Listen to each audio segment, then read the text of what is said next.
All right, so it's shoulder season. I'm in the Rocky Mountains. I'm actually in Mosquito Creek right now, but I've been hiking all summer along the Rocky Mountains up past Jasper. I haven't been as far south as I wanted to go, but I've been in the Banff area.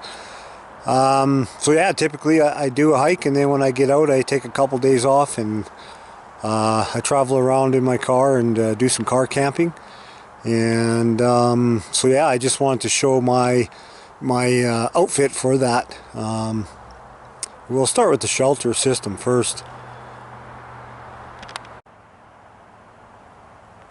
So I've been using this double wall tent. It's a two-person tent.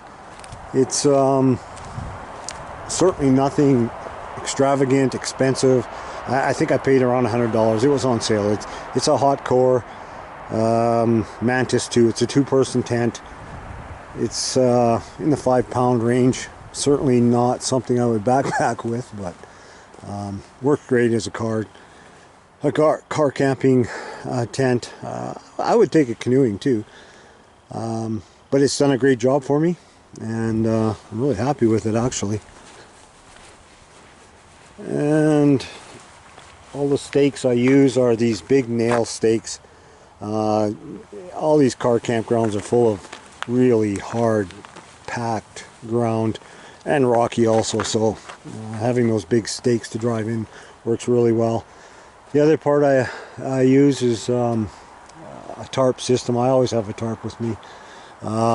This one in particular is a really lightweight, inexpensive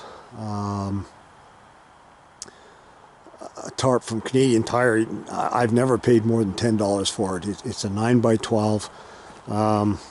I typically can get one to last a whole year. I don't care about the fact that it gets burn holes in it from the fire.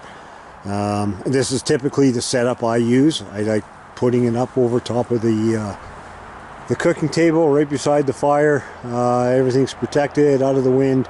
I can do everything from here. A lot of people don't really like these tarps because they are cheap. However, you can mitigate all the problems with the grommets, which is their weak point. Just using some duct tape or similar tape, just put a couple layers on it and punch some holes through, and it'll last a long time. I typically get a year of hard use out of them, and that includes winter use in places like Yahatinda, where the wind will come up, beat the heck out of these tarps. So that's how I mitigate it. And I have this little stool here, little piece of foam to sit on. For fire, I have a small silky saw. It's a Gomboy. Not the biggest saw, but it does a good enough job for what I'm using it for. And then I have I think it's a 2.5-pound axe. That pretty much takes care of my shelter needs. Oh, and the pole. I've got a couple of them. They're 7-foot poles.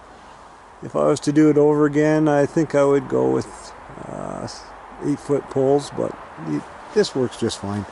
And I also have this Ridgeline. It works really good.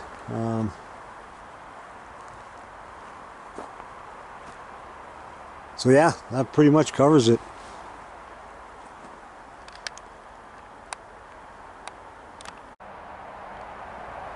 So here's the interior of that double wall tent. Yeah, works great.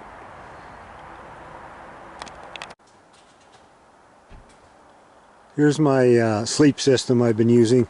Like I said, it's shoulder season, so I have started using this moving blanket, and I put it on the floor of the tent.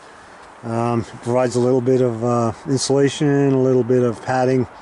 I just really like it. It's inexpensive. You can buy these at Walmart or wherever. So that'll go on the bottom. Then I've got this pretty heavy duty Camper Deluxe sleep pad. Nothing special about it. It is warm though. It's got an R value of like 5.4. it's, you know, it's pretty heavy. It's not made for backpacking, that's for sure, but car camping, it's excellent. And then for a base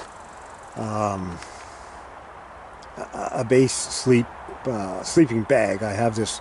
It's a Hot Core Fat Boy 100, so it's their lightest weight one, but it's super large and roomy.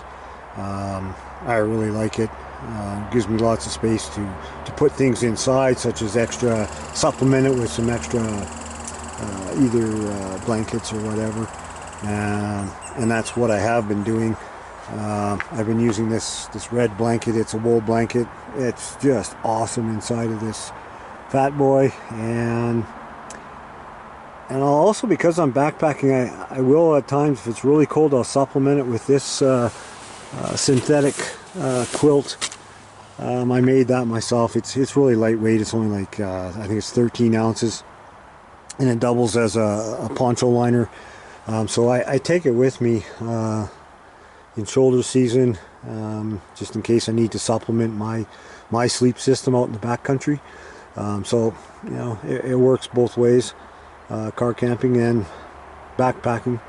And the one other thing I have is just a regular full-size pillow from home. Like,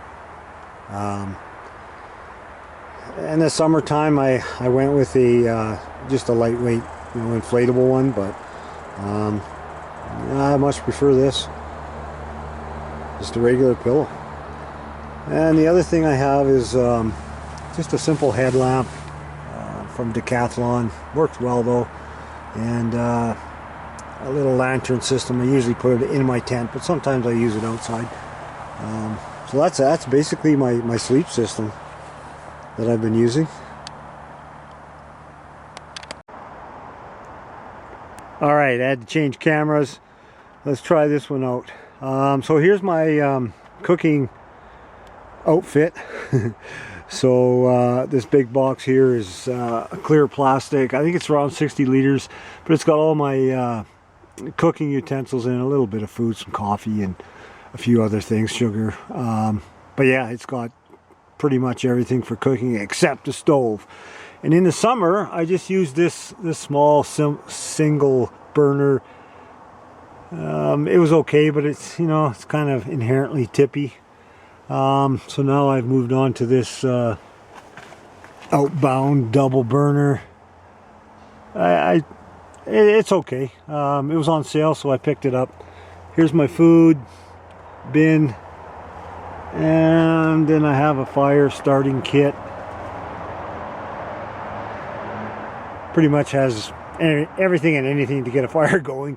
And then we have here just a soft-sided cooler. It works well for, you know, three to 5 days that I need it. So yeah, that's it.